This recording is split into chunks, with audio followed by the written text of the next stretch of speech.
सतदेव भगवान की जय। अथ श्री सत्यनारायण भगवान व्रत कथायां द्वितीयोऽध्याय वाच। श्री सूत उवाच अथन्यत् संप्रवक्ष्यामि कृतं येन पुराद्वज काश्चित् काशीपुरे रम्ये प्रियाशी द्वै विप्रो अति निर्धनः। सुंदर काशीपुर नगर में एक गरीब ब्राह्मण रहता था। भूख प्यास से व्याकुल हुए ब्राह्मण नित्य प्रति पृथ्वी पर भटका करता था। भगवान ने देखा गरीब ब्राह्मण है, इसको कोई भिक्षा नहीं देता है। भगवान ने उस बूढ़े ब्राह्मण का रूप धारण किया और उस गरीब ब्राह्मण के पास में आकर के पूछने लगे, अरे ब्राह्मण, तू दीनहीन की भांति इस पृथ्वी पर क्यों भटका करता है? ब्राह्मण ने देखा कि आज तक मेरी गरीबी का हाल पूछने वाला मुझे कोई नहीं मिला।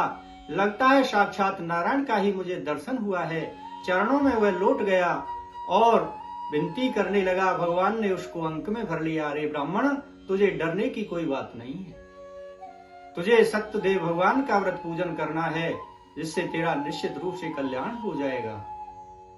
अब ऐसा सुनकर के उस गरीब ब्राह्मण ने मन में संकल्प धारण कर लिया कि मुझे अब सत्यदेव भगवान का व्रत पूजन करना है।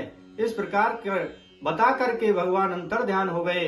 अब मन में निश्चय करके वह ऐसे नगर में गया जहां अच्छे लोग रहते थे। अब तो उसको भिक्षा में बहुत अधिक धन मिला।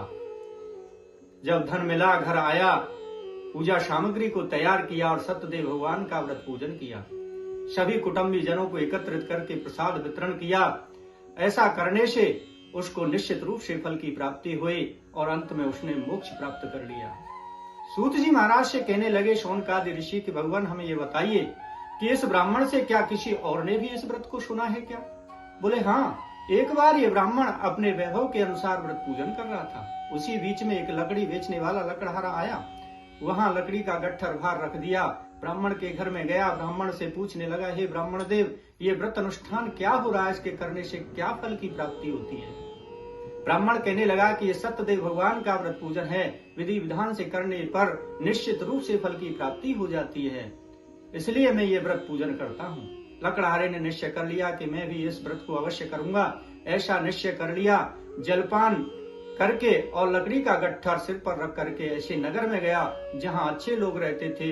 लकड़ियों का दोगुना मूल्य उसको प्राप्त हो गया। उस मूल्य को प्राप्त करने के बाद में उसने भी निश्चय कर लिया कि मुझे भी सत्यदेव भगवान का व्रत पूजन करना है। ऐसा संकल्प धारण करके और सभी कुटुंबी जनों के सहित लकड़हारे ने भी सत्यदेव भगवान का व्रत पूजन किया। उस व्रत के प्रभाव से लकड़हारा भी धन धान से युक्त होकर के अंत में वैकुंठ धाम को चला गया। बोले श्री सत्यदेव भगवान की जय। इति श्री रेवाखंडे द्वितीयोऽध्याय श्री हरे नमः। श्रीमन्नारायण नारायण नारायण भजमन नारायण नारायण।